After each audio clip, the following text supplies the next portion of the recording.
When you think of estate planning or legacy planning, most of us think about our kids. But did you think about your spouse? What happens if you're a surviving spouse? Are you prepared for the financial implications that a death of a spouse may have? Well, joining us today is Jason Smith, founder and CEO of Clarity to Prosperity Capital Advisors and the J.L. Smith Group, to discuss with us the dangers a surviving spouse faces with taxes and legacy planning. Welcome, Jason.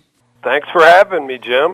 One of the biggest concerns facing Americans today is when one spouse dies. You have a widower, and I think a lot of them aren't even aware of some of the dangers that affect them. Talk about that a little bit for us. Yeah, Jim, you wouldn't believe what I've seen over the years. I have a tax practice, and last year we did over 1,000 tax returns, almost all of them individual tax returns.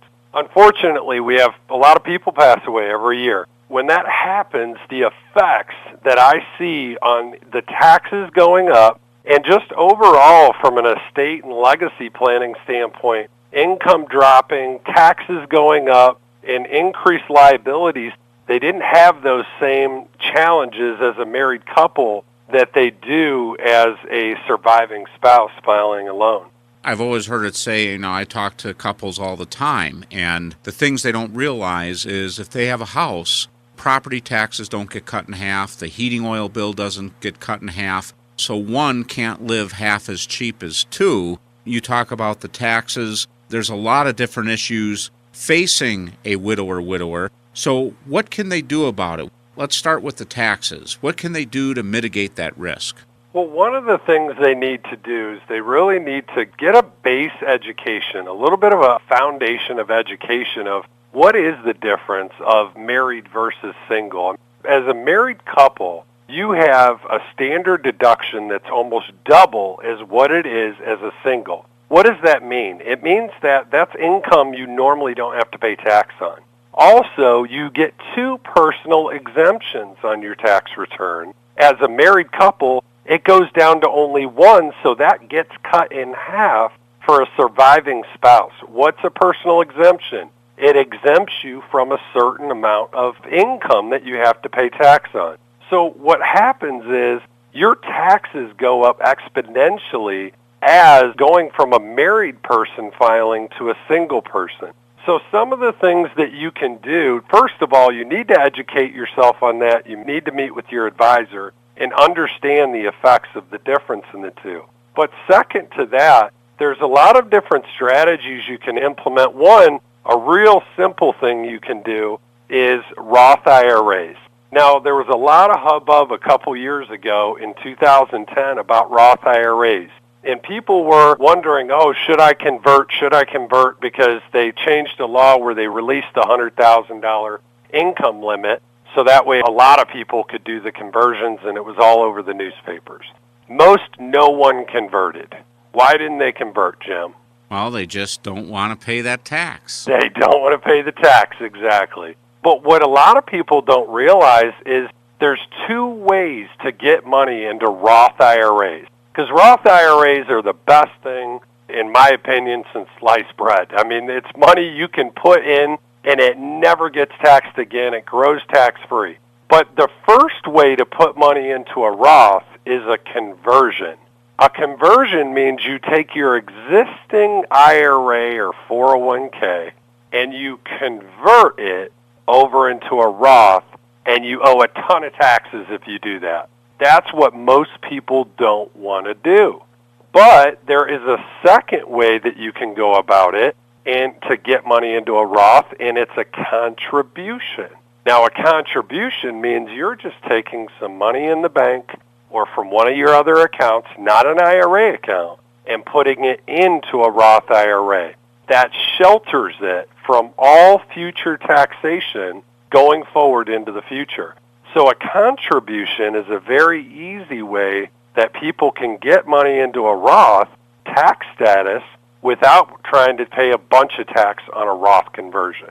And that's fantastic because, of course, with those tax advantages, the more time you have to pre-plan before you lose your spouse and build wealth within that tax advantage container, you've given your surviving spouse incredible leverage for the future because, as you said, most of the time, you've seen in your tax practice, surviving spouses' tax rates increase. What about just addressing for a minute, Jason, the reality or the historics of taxation? We all try to educate our clients that taxes are actually at a historical low, and I don't think a lot of people have felt those highs of the past or can really perceive what those highs might return to in the future. Just address that for a moment. Yeah, that's an excellent point, Tony. And a lot of people don't realize, if you go back to the very beginning of when income taxes started, we are at historical lows right now, and people just don't even realize that that's the case. If you look back to 1913 with Woodrow Wilson, was the first time that income taxes were introduced into the system. They were relatively low at first. And then what happened is we got into the Great Depression, into the 1920s through the 40s, and believe it or not, basically after the Great Depression, the taxes in 1945 got as high as 94%.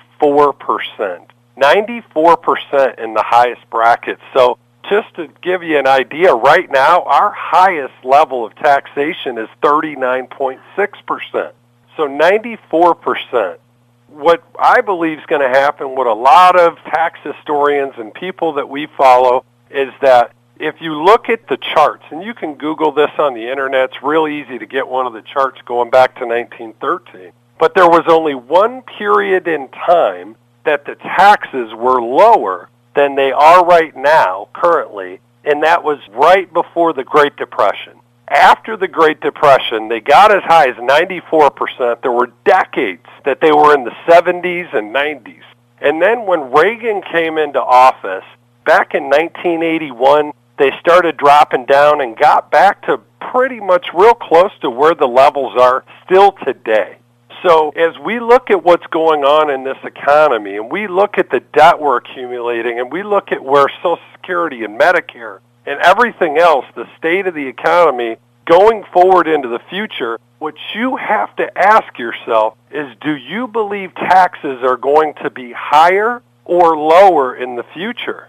And if you believe they're going to be higher, they're going to go back up to get our country out of the state that it's in right now, then you really need to consider starting to utilize what the government gives you, which is an option to shelter your money from future taxation into Roth tax status.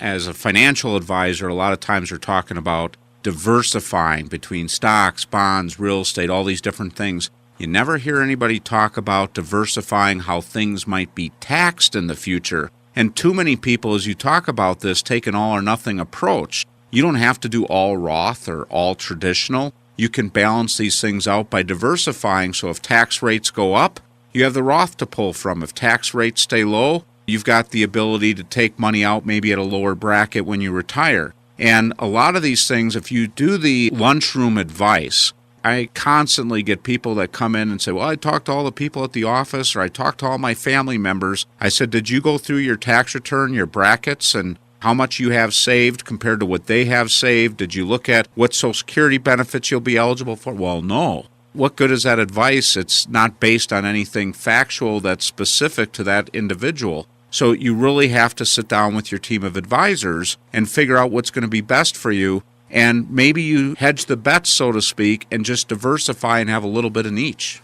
That's an excellent point, Jim. It makes me think about a few minutes ago when I was talking about the difference. If you want to get money into Roth tax status, there's two ways to do it. You can either do contributions from the bank or a non-IRA account, or you can do conversions from your IRA. Well, one of the biggest misconceptions that I see out there is people think if you do a conversion, meaning your existing IRA or 401k, and you want to convert it to a Roth, that it's all or nothing.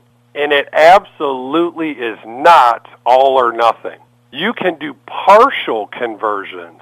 And that, in my opinion, is the best way to do it from a tax planning standpoint. If you sit with your financial advisor, sit with your CPA, they do this every day. They can show you how much room you have on your tax return as a married couple, where you have a lot more room and flexibility, where you can do a partial conversion maybe only take $5 or $10 or $15, $20,000 from that big IRA or 401k and do a partial conversion over into the Roth by still staying in your current tax bracket. People don't realize you can do partial conversions. It's not all or nothing. Keep yourself in the same tax bracket you're in right now, but wash out that tax liability for the future, so that way as a surviving spouse, you have that diversification in your portfolio because you have that block of Roth money that's already been taxed, gross tax-free into the future. And you know, Jason, the reason that makes so much sense is with the historical that you just did on tax rates, and again, where our current economy is approaching $17 trillion in debt, back when we had those high tax rates, we didn't have that kind of government debt. So if you have to try and predict the future, which none of us can, and we see the trends of the past of taxation, if you're able to, as you say, I love the term because I use the same, kind of wash it through the tax system at today's predictable, and we certainly know, low rates, at least you're protecting it from what appears to be likely tax increases in the future. Hey, we got to take a short break, and when we come back, let's also transition now from the tax dangers to the legacy dangers. Please stay tuned. I'm Leslie Bibb. Everything changed the day my mother received the awful call that there had been an accident and my father hadn't survived. Suddenly, she was faced with having to raise 4 girls on her own. But my mom's burden was lessened by my dad's thoughtfulness. His life insurance kept our family together and enabled us to carry on. My father loved us enough to expect the unexpected. Learn more at lifehappens.org, a public service message from the nonprofit Life Foundation. Welcome back as we continue a very informative conversation today with Jason Smith, who's the founder and CEO of Clarity to Prosperity, Prosperity Capital Advisors in the J.L. Smith Group. And you're a seasoned advisor out there who also owns his own tax practice. So you've seen right in front of you the impact and the dangers that a surviving spouse faces with taxation and legacy planning. Before the break, we were focusing on some of the tools and tips and ideas to think about in pre-planning for when a spouse passes and the impact to that surviving spouse with taxation. Now let's transition, if we could, Jason, with the time we have left, to the legacy issues. Now, most people think legacy planning means designing your plan to leave it to the heirs, but quite frankly, most of us don't die simultaneously today. So let's talk about designing the plan first to take care of the spouse who survives. Thanks, Tony. And that's the other thing I run into so often is people think, oh, legacy planning, estate planning, I don't need to do that. Whatever's left is left for the kids. Legacy planning and estate planning is not just for the kids. It's for your surviving spouse. And some of the biggest mistakes that I see people make from a legacy planning standpoint for the surviving spouse as well as for the kids. But number one, going back to the tax because they really interrelate, I see people every single year that actually have room on their tax bracket where they could pull money out of IRA or convert it to a Roth and pay $0 in taxes. And people think that's unheard of, but as a married couple, because of those additional personal exemption room by having double and the higher standard deduction, in many cases you're able to actually wash out the tax liability at $0, where as a single person, surviving spouse, you're absolutely going to have to pay tax if you pull that money out. And you can bet that your kids will too. The second big mistake that I see very often with a husband and wife is they don't get their legal documents updated. There was the Health Insurance Portability and Accountability Act, the HIPAA law that passed years back. And many people got their legal documents drawn up prior to HIPAA. And so many of those documents are outdated. And I recently had a client come through and tell me a horrible story. They were taking care of their mother. The legal documents were outdated. And they literally could not get access to the medical records for a specialist to make an on-the-fly, basically, decision over the weekend that they needed to make. The fact that they didn't have the right documents signed, they could not gain access, and the medical professional, in hindsight, made the wrong decision, and their mother passed away. And it was just a horrible story, but I can't tell you how many times I've heard, and I'm sure you guys have too, by not having the proper legal documents updated, you can really affect your surviving spouse by them not being able to access the medical records and give you the type of care that's needed. The third thing that I see from a legacy planning standpoint is I was preparing to come on the call with you guys, and I knew we were going to talk a lot about taxes. I pulled a return that we did this previous year for a client that was a single filer. Her husband had passed away. We did both of their returns the previous year. And the previous year compared to, I just couldn't believe the drastic difference. They needed about $60,000 to live, and you know what? When he passed away, she found that she still needed about $60,000 to live. Things really didn't change much in regards to her income. For her to get that same $60,000 to continue her lifestyle the way she was accustomed to, the taxes went up 63% from the married filing jointly, her and her husband, to what she had to pay as a surviving spouse. Unbelievable, huge increase, 63% increase in tax liability. So many people do not realize the dramatic increase in tax liability the surviving spouse will take. Lastly, I say the biggest other mistake or danger that people overlook is on top of a 63% tax increase, this woman also suffered a 33% drop in her Social Security income. Because they were receiving $1,800 was his, $900 for hers. It was actually a total of $2,700. When he passed away, she then lost her Social Security benefit and claimed on his, because his was higher. You get the higher of the two. So she continued to receive the $1,800, but lost her additional $900. So her income dropped by 33%.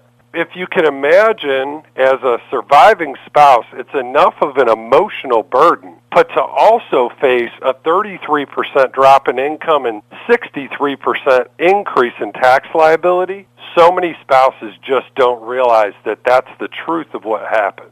A lot of people who aren't into the Social Security realm, I ask, do you know when Social Security becomes taxable? So as you talk about higher brackets, you can make a lot more money as a couple versus a single individual because of a phase out of less deductions for a single person, and you got the brackets are more compressed. Then you have Social Security where it becomes taxable, and up to 85% of your Social Security can be subject to your tax rate. So if all of a sudden more of your Social Security is subject to a higher rate, that's where you could have a 63% increase in what you're paying in taxes, and we see it all the time. You talk about the Roth conversions. I know Roths have been available since basically January 1st of 98. The law was passed in 97. I've been in practice long enough that when that passed, we started taking advantage of couples' situations where they had what we call negative taxable income. They had enough deductions where they could maybe pull 10 or 15 or 20 grand out of their IRAs completely tax-free, convert them to a Roth, and we've got clients that now have $150,000, $200,000, sometimes even $300,000 where they got the full deduction on the contribution all those years. We were able to convert it with no tax, and now not only is it coming out potentially tax-free for them, it's going to come out tax-free for the surviving spouse and be left to the heirs tax-free. It's one of the most powerful planning tools there are, and I know when we sit down with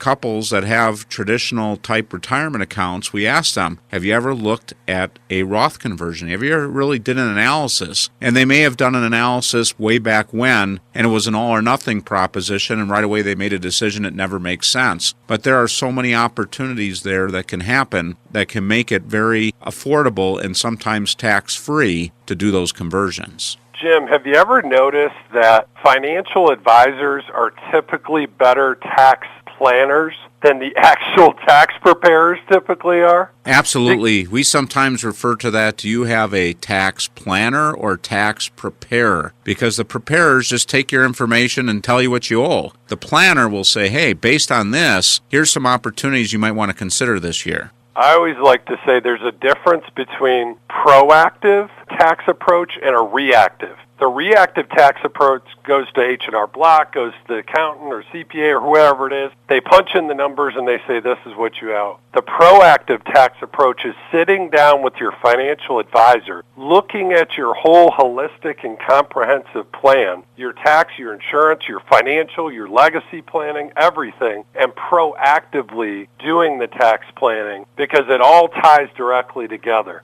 I heard a phrase one time, and I really liked it, and it said there's two tax laws in America. There's one for the informed and one for the uninformed. And that's the thing, is you got to get with your advisor. You got to get educated on these things because there's strategies out there that people don't even realize that they're completely overlooking. Amen. Well, listen, with the few moments we have left, let's go ahead and touch on one legacy, again, planning issue, which is life insurance between the husband and wife. Talk about that. One of the things that I've noticed, life insurance for a lot of older people is almost like a dirty word. They look at life insurance as something they did when they were younger, as a necessary evil to pay off the mortgage when they passed away. But what a lot of people don't realize is that you still have a mortgage right now, but that mortgage is taken a different form. That mortgage is the tax time bomb that you have with your IRA. That tax time bomb eventually will go off on your surviving spouse, or it will go off on your kids. And so you want to look at life insurance as a way that you can purchase that in order to pay off the mortgage, basically pay off the liability that you have with the federal government. Because people don't realize, whether you know it or not, you are in a partnership with Uncle Sam and currently Barack Obama. You are in a partnership with them, and there's only one way to get out of a partnership. You got to buy yourself out of it. You got to buy the partner out, and you can buy the partner out by slowly doing partial conversions of your taxable IRA into a tax-free Roth IRA. But the other way is you may not be able to do that over your lifetime. You might want to completely diffuse that bomb when you pass away. And that's purchasing a life insurance policy to pay off the government and get completely out of that IRA's tax liability when you pass away. The most beautiful thing that I have loved, the biggest innovation that the insurance industry has done over the last 5 or 10 years, is they now will allow you to use the death benefit of your life insurance policy for long-term care purposes. And so there's specific type of policies you'd have to ask your financial advisor about, but how wonderful is that? Let's say at the end of your life, God forbid, you end up in a nursing home or needing home health care or assisted living. You have that life insurance death benefit that is there to pay for all your long-term care expenses. And then ultimately, when you pass away, even if you didn't use long-term care, that money is there to pay off the government and pay off that tax liability on the IRAs. All excellent points, Jason. And one other new innovation that's just come out, in addition to the long-term care rider, is you now can have a critical illness rider that could pay the death benefit just upon diagnosis of things like a stroke or Alzheimer's or cancer. I've always heard people say, well, what do I want life insurance for? I have to die to collect. Well, no dead person's ever collected a check. It's for the people you love that you leave behind. And sometimes having that money before the event happens can be important, as you mentioned, in long-term care, or could be in critical illness. So, Jason, we just want to say we really appreciate you taking this time with us and shedding light on a very important subject that I think most people fail to plan for, and that's what happens when one spouse dies. Sit down with your financial advisor if you haven't already and anticipate what that impact might be for your life and see if there's some opportunities that you can take advantage of to better prepare that surviving spouse to face life as they go forward. Thanks, Jason. Thank you for having me. Thanks for joining us this week, and tune in again next week as we explore another phase of the real wealth process. And remember, if anything you heard in today's show you'd like to get more information about, contact your Real Wealth advisor. Also, if you feel that any of this information will be helpful to a friend or family member, Just click the Forward to a Friend button. Investing is subject to risk, including loss of principal invested. No strategy can ensure a profit against loss. IRA distributions received before 59.5 are subject to an early distribution penalty of 10% additional tax unless an exception applies. If converting a traditional IRA to a Roth IRA, you owe ordinary income taxes on any previously deducted traditional IRA contributions and on all earnings. A conversion may take place in a higher tax bracket than you are in now. Because Roth IRA conversions may not be appropriate for all investors and individual situations vary, we suggest that you discuss tax issues with a qualified tax advisor. We further note that Jason Smith is not affiliated